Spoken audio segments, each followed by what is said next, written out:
Hey everyone, went to the coin show today, got a couple ounces of silver. Nothing too crazy, but I still wanted to make a short video about it. And we got on the left one of my favorite coins that I've been getting a lot of lately, the American Prospector from Engelhard. So you've probably seen in some of my other videos, but just to recap, the Engelhard was a private mint for a long time, pretty well known, pretty famous. They're no longer in business. And in the 80s, from I believe 83 to the late 80s, they made this American Prospector series of silver rounds.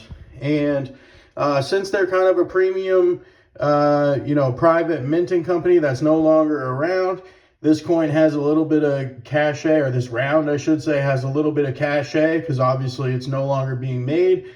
So I've been buying a lot of these lately. I really like them. They're probably my favorite non-sovereign silver, silver that you can buy, honestly. So I've been getting a lot of these lately. And real quick, talking about going to the coin show, I decided I'm going to go to the coin show, always. It's once a month. Last month I went and I made a video. Before last month, I hadn't been in about a year. And it's just a really good opportunity. I'm really lucky that I live somewhere that has a coin show once a month with 20 plus vendors all selling silver and gold. And the big reason why I think I need to start going is, even though I really enjoy my local coin store, the guy who owns it is really friendly. The prices seem really fair. The truth is if you, go to different places and go to different shows and go to different, sellers of gold and silver, they price products differently. And my local coin store is where I found out about these American Prospectors and just started buying them. But he sells the Prospector right now for the same price that he sells an American Eagle. So if he has an American Eagle for $55, $56, $57, that's what he's also selling his Prospectors for. Which, to be fair, when you look online, that seems pretty reasonable as far as what they're going for on APMEX and stuff. But today, I got this American Prospector for $50 at the coin show. I got it from the same booth that I got a Prospector from, or two, I believe actually, last month. Same guy was there. He sold them to me for $52 last month, but silver spot was at $50 when I went to the coin show last month. It was at $48.50 this morning. So, yeah, long story short, if you mix up where you buy things a little bit, you'll notice that some stuff is better deal at one place, other things are a better deal at another place. And if you buy what's good value at every store, you're gonna be getting some good value. So real quick, we got the front here. We got this guy who's prospecting for gold back in the day. And then on the back, there's a couple different backs of these coins. The ones with the E are supposedly a little bit more valuable. They're a little bit more rare. I don't think it really matters too much, to tell you the truth. But the guy today let me pick which one I wanted. This one looked like it was pretty clean. It was in pretty good shape. And it's got the E on the back. So I decided that was the one. So got that for $50. Pretty excited about that. And then I picked up a Canadian Maple. Got this for $52, which is $3.50 over spot.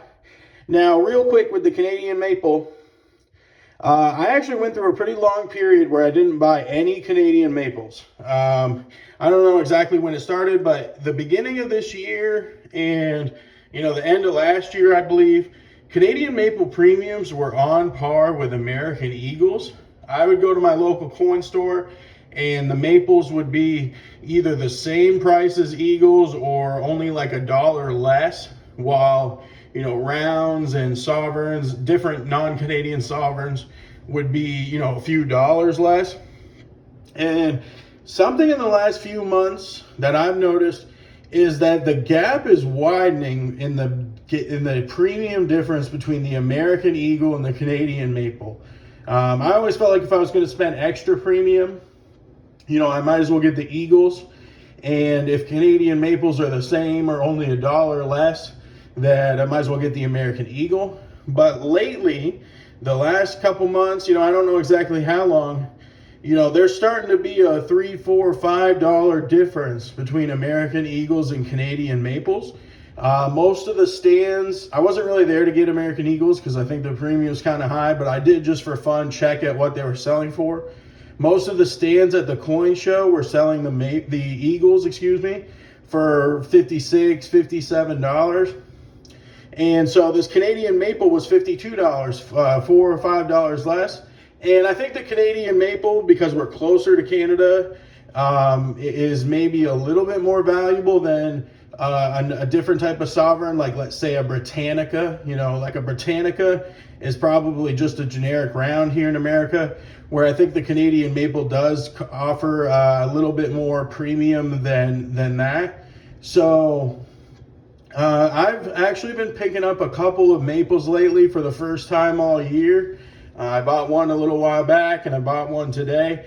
So I think, right now is maybe a good time to get some maples just because it's a little bit cheaper. I mean, $4 doesn't sound like a big difference, but if you think about it, I paid $52 for this. So, that's like 8%. And I mean, 8% is nothing to sneeze at. That's like a year's worth of, appreciation in an average investment is 8%. So, I'm going to be adding a little bit of maples. I got one today. I'm almost a little bummed out, feeling like I should have just gotten 2 prospectors because for $50, this was such a good deal. But I'm going to try to capitalize on the premium, difference between the Eagles and the maples right now. Add a little bit of maples to my stack since I haven't been buying them all year. So let me know what you guys think. Thanks for watching. Got 2 ounces of silver today. And hope you have a good day.